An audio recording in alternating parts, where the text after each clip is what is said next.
안녕하십니까. 엑스플로 22에 오신 여러분들을 진심으로 환영합니다. 저는 성령께서 움직이시는 예배 강의를 담당하게 된 부산 이삭교회를 섬기고 있는 진길창 목사입니다. 반갑습니다.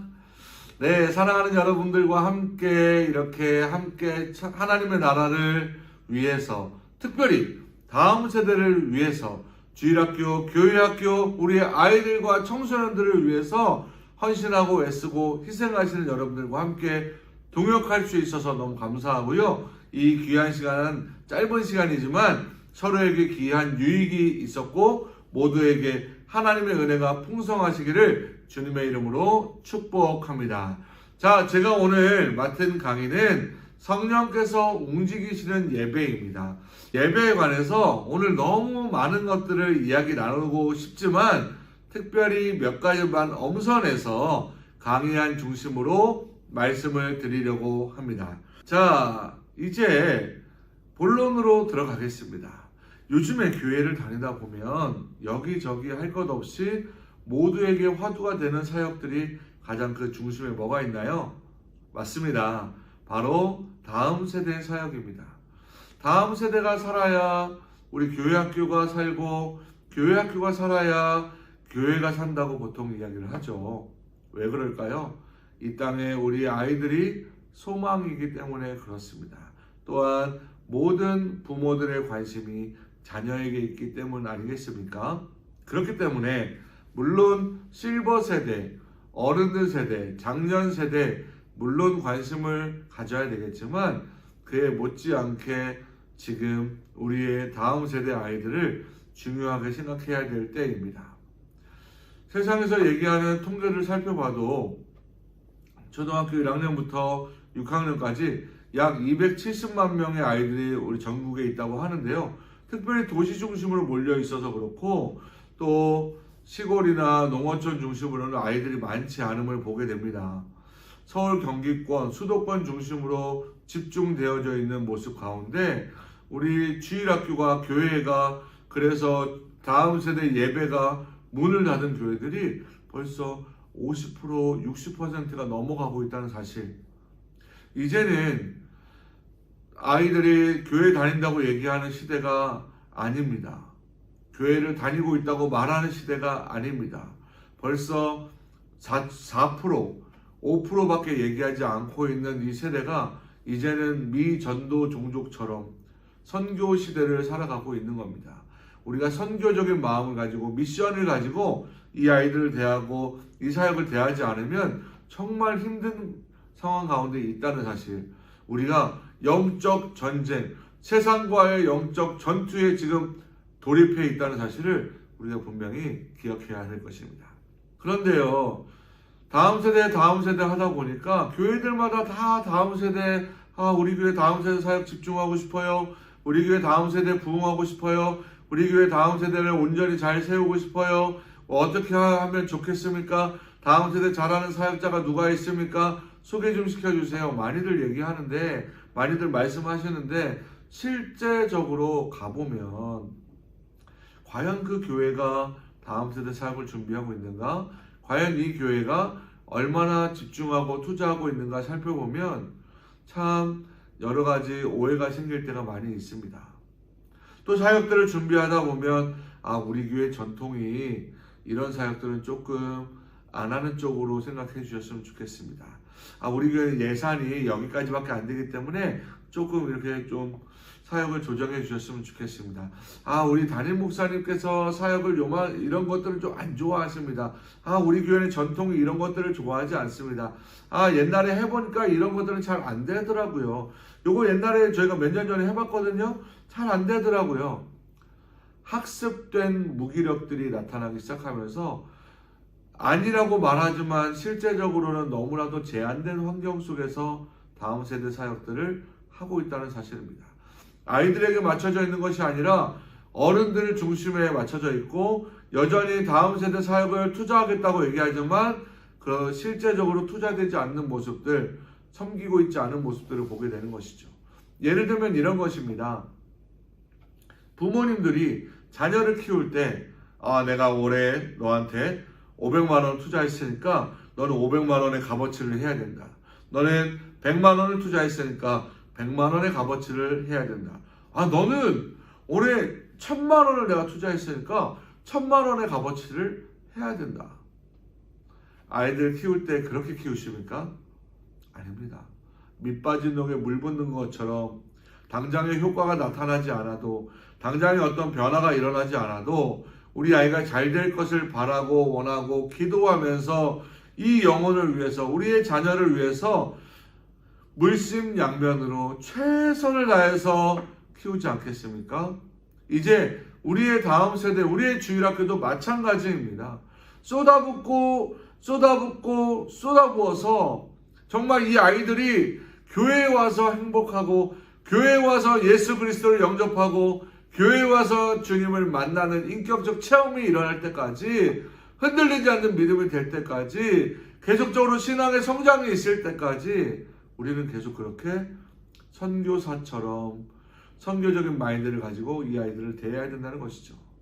선교지에 선교여행 가서 우리가 너네들한테 이만큼 했으니까 너네 1년 뒤에 우리가 다시 돌아올 테니 성장한 모습을 보이거라 라고 이야기합니까? 그렇지 않습니다.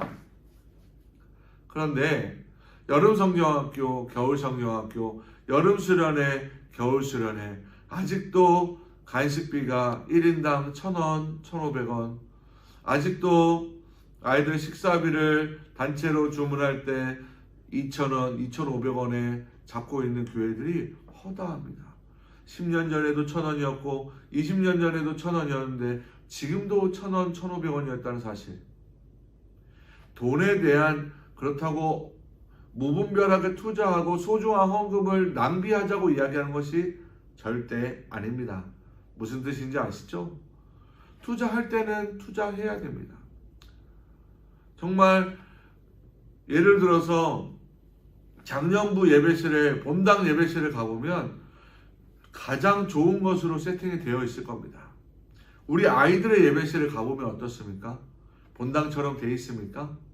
어른들 예배실처럼 되어 있습니까? 그렇다면 괜찮습니다. 하지만 적어도 비슷하게라도 되어 있어야 되지 않겠습니까? 아이들은 최첨단 문명을 받아들이면서 아이패드로 공부하고 탭으로 공부하고 최첨단 컴퓨터로, 슈퍼컴퓨터로 공부하고 핸드폰으로, 스마트폰으로 모든 것들을 처리해 나가는 이 시대 가운데 아직도 우리 어른들은 옛날에 다 마룻바닥에서, 맨 시멘트 바닥에서 무릎 꿇고 방송 놓고 예배하고 기도했어 라고 얘기하시기에는 시대가 너무 많이 달라졌습니다. 물론 그 부분이 중요하지 않다라고 얘기하는 것은 아닙니다. 오해가 없으시길 바랍니다. 그래서 이런 코로나19 팬데믹까지 온 마당에 우리가 점점 세상 속으로 끌려가는 이들에게 교회에서 모이면 안 된다고 얘기하고는 모든 세상적 안 좋은 모든 프레임들을 우리가 다 뒤집어 쓰고 있는 마당에서 교회에 마트에는 가고 공원에는 가고 놀이공원에는 가고 어디든 다 가도 되는데 교회만 가면 안 된다고 하는 이런 말도 안 되는 상황 가운데 우리의 인식에서조차 예배도 1시간 드리는 거 안 된다라고, 현장에서 예배드리면 안 되고 집에서 예배드리면 된다라고 하는 이런 상황 가운데 우리가 놓여 있지 않겠습니까? 사랑하는 여러분, 무늬만 표만 거창한 다음 세대의 관심 속에 살아가지 마시고 현장 가운데 우리가 집중했으면 좋겠습니다. 그래서 오늘 저는 두 가지를 중심으로 먼저 말씀을 드리려고 합니다. 첫 번째는 뭐냐면 예배에 아멘이 없다는 사실입니다. 아멘의 뜻이 무엇입니까?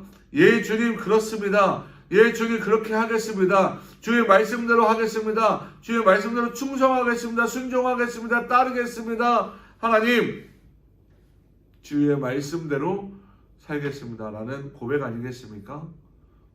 설교가 진행되는 과정에 찬양의 고백이 들려지는 가운데 기도하는 과정 가운데 아멘이 사라졌어요. 왜요? 아멘 잘못하면 큰일 난다는 그런 우스갯스러운 농담도 우리가 하듯이 때와 상황을 봐가면서 아멘 해야 된다고 얘기하거든요. 지금 11월입니다. 11월, 12월에 뭘 잘해야 됩니까? 내년도 교사를 해야 될지 말아야 될지 고민하는 선생님들 많이 계실 테죠. 아유, 올해만 어떻게든 버텨왔습니다. 이제 내년부터는 좀 더 젊은 선생님들이 하겠죠. 능력 있는 선생님들이 하겠죠. 좀 더 많은 선생님도 오겠죠. 청년부에 사람이 없다 합니까? 대부분 이런 말들 하고 계시지 않습니까? 성경에 그 어느 말씀에도 하나님의 종들은, 하나님의 백성들은 아멘하고 순종할 때 그 모습을 보시고 하나님께서 능력 주시고 지혜 주시고 복을 주시고 함께 하여 주심으로 형통케 되는 모습을 볼 수가 있습니다. 내가 잘나서, 내가 지식이 있어서, 내가 능력이 있어서, 내가 할 수 있는 것들이 많아서, 내가 달란트가 있어서 하는 것이 아니라 내가 할 수 없기에, 나는 부족하기에, 나는 연약하기에, 나는 할 수 없는 죄인이기에 하나님, 그렇지만 내가 아멘 할 때에 하나님 그 아멘 속에 역사하시는 것을 우리가 믿음으로 나가는 것 아니겠습니까? 아멘 하십시오. 그리고 아멘을 가르쳐 주십시오. 아멘하는 모습을 가르쳐 주실 때 우리의 아이들이 아멘하게 될 것입니다. 어려움이 와도, 고난이 와도, 문제가 생겨도, 환난 가운데 있을 때에, 그때에 우리가 믿음으로 아멘하는 모습을 보일 때에 우리의 아이들이, 우리 엄마 아빠가, 우리 선생님이 이런 상황 가운데 아멘하니까 하나님께서 역사하시는구나. 나도 아멘할 때 길이 보이지 않지만, 지금 상황이 해결될 것 같지 않지만 하나님이 하시는 것이구나 라는 것을 깨닫게 되는 것입니다. 아멘이십니까? 두 번째, 복음을 가르쳐야 합니다. 복음을 가르치고 있다고 생각하는데 실제적으로 성경의 이야기를 나누거나 인물의 설교를 중심하다 보면 그 인물을 통해서, 그 성경 말씀의 이야기를 통해서 하나님을 잊어버리고 그 상황 속에 머무르는 경우가 많이 있습니다.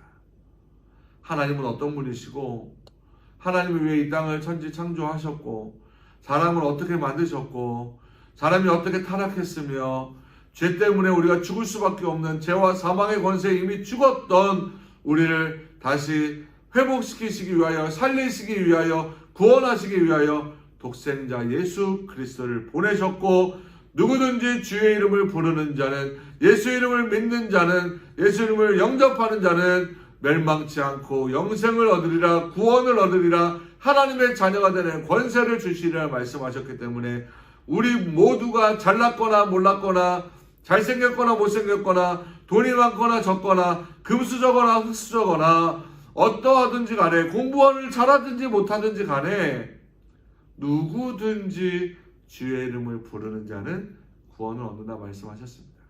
그래서 부활하신 주님, 승천하신 주님, 다시 오실 주님을 기다리며 오늘 우리에게 맡겨진 사명을 우리가 감당해야 되지 않겠습니까? 천국과 지옥을 올바로 가르칠 때에 지옥이 있다는 것, 주와 죄와 사망이, 죽음이 있다는 것을 가르칠 때에 이것 때문에 천국이 더 천국이 되어지는 것이고, 예수 그리스도께서 오직 길이요 진리요 생명 되신다는 것이 우리 아이들의 마음속에 지옥까지 앉는 것을 두려워하고 무서워하고 떨어서 설교하지 못하는 것이 아니라, 아이들에게 감춰야 되는 것이 아니라, 아이들에게 좋은 말만, 좋은 설교만, 잘 되는 것만, 행복하는 것만, 성공하는 것만 가르쳐야 되는 것이 아니라 지옥 때문에 천국을 사모할 수 있는 은혜를 복음을 통해서 알려주셔야 된다는 사실입니다. 그래야 능력입니다. 복음의 능력이 나타나는 겁니다. 복음의 능력에 사로잡혀야 흔들리지 않는 것입니다. 정리하겠습니다. 사랑하는 여러분, 교사 여러분, 목사님과 모든 부자님과 함께하는 동역자 여러분, 결론은 예배를 통해서 성령께서 움직이시는 예배는 우리가 하나님의 은혜를 사모할 때입니다. 어떻다고요? 하나님의 은혜를 사모할 때입니다. 하나님을 체험하게 하는 것이죠. 말로만 가르치는 것이 아니라, 말로만 그동안 해왔던 것을 가르치는 것이 아니라, 그 가르침 속에 우리가 모범을 보이고, 그렇게 찬양하는 모습을 보이고, 기도하는 모습을 보이고, 말씀을 들으며 예배 가운데 하나님을 예배하는 모습을 진정으로 보일 때에, 그런 교사와 그런 부모님이 되어질 때에 우리 아이들이 믿음으로 보게 된다는 것입니다. 예배를 드리지만 교회에 오고 가는 차 속에서 이상한 말하고 험담하고 뒷담화하고 말 조심하십시오. 우리 아이들이 다 듣습니다. 집안에서 구역 예배하면서 집사님 권사님 만나면서 그 집사님이 어떻더라, 이 집사님이 어떻더라, 교회가 어떻더라, 목사님이 어떻더라, 전도사님이 어떻더라, 말 조심하셔야 됩니다. 아이들이 다 듣습니다. 더 기도하지 못함을, 더 축복하지 못함을, 더 사랑하지 못함을 이야기하시면서 그런 모습을 가지고 같이 하나님을 예배하는 모습을 보이실 때에 어려움이 와도, 문제가 와도, 환난이 와도, 고난이 와도 나에게 이 모습을 통하여 하나님이 왜 이렇게 허락하셨는지를 살펴보면서 하나님 앞에 나아갈 때, 하나님 앞에 회개할 때, 하나님 앞으로 돌아올 때 우리 아이들이 믿음으로 가는 길이 하나님께서 열어주시는구나, 하나님이 해결해 주시는구나, 회복시켜 주시는구나, 하나님을 체험하는 신앙이 되는 것입니다. 마지막으로 출애굽기가 시작될 때요, 모세가 죽었습니다. 이스라엘 백성들이 어떻게 살았습니까? 하나님이 출애굽시키시고 10가지 재앙을 지나 출애굽시키시고 홍해 앞에 섰을 때에 이제는 다 끝났다고 생각했습니다. 근데 하나님 어떻게 하셨죠? 홍해를 가르시고 이스라엘 백성들을 구원하셨습니다. 여호수아가 죽었습니다. 모세가 죽고 이스라엘 백성들이 다 죽었을 때 여호수아도 이제 1세대가 지나가고, 여호수아가 죽고 나서 2세대가 가나안 땅에 들어갔을 때 어떻게 됐습니까? 요단강이 말라서 그 어기를 또 여호수아와 이스라엘 백성들이 지나가게 됐죠. 홍해를 경험한 1세대는 광야에서 죽었지만 여호수아와 함께 2세대는 요단강을 경험했습니다. 또한 그들이 다 죽고 사사기가 시작됐습니다. 어떻게 됐나요? 사사기 2장 6절에 10절에 다음 세대가 아니라 여호와를 알지 못하는 다른 세대가 되어버렸다고 이야기합니다. 요즘 시대가 여호와를 알지 못하는 다른 세대가 되어가고 있지 않습니까? 코로나 상황 가운데 특별히 더 교회가 욕을 먹고, 교회가 모든 프레임을 뒤집어쓰고, 교회가 이제는 안 된다고 얘기하는 절망 가운데 있지 않습니까? 그러나 우리가 소망을 가지는 것은 하나님이 우리와 함께 하신다는 것이고, 우리가 소망을 가지고 하나님 앞에 나아갈 수 있는 것은 하나님이 지금도 살아계셔서 우리와 역사하시고 우리 가운데 일하시고 우리를 회복하시고 이 땅을 다스리셔서 하나님의 나라를 이 땅 가운데 이루시고, 정말 주님이 다시 오시는 그 재림하실 때에 우리 모두에게 의의 면류관을 준비하심으로 말미암아 정말 다음 세대를 세우는 우리 모두에게 하나님이 착하고 충성된 종이라 칭찬하실 줄로 믿습니다. 사랑하는 여러분, 우리 다음 세대를 위해서 더 기도하고 성령께서 움직이시는 예배를 통하여 우리 믿음의 다음 세대들을 더 굳건하게 세워가는 저와 여러분 되시기를 주님의 이름으로 축복합니다. 감사합니다.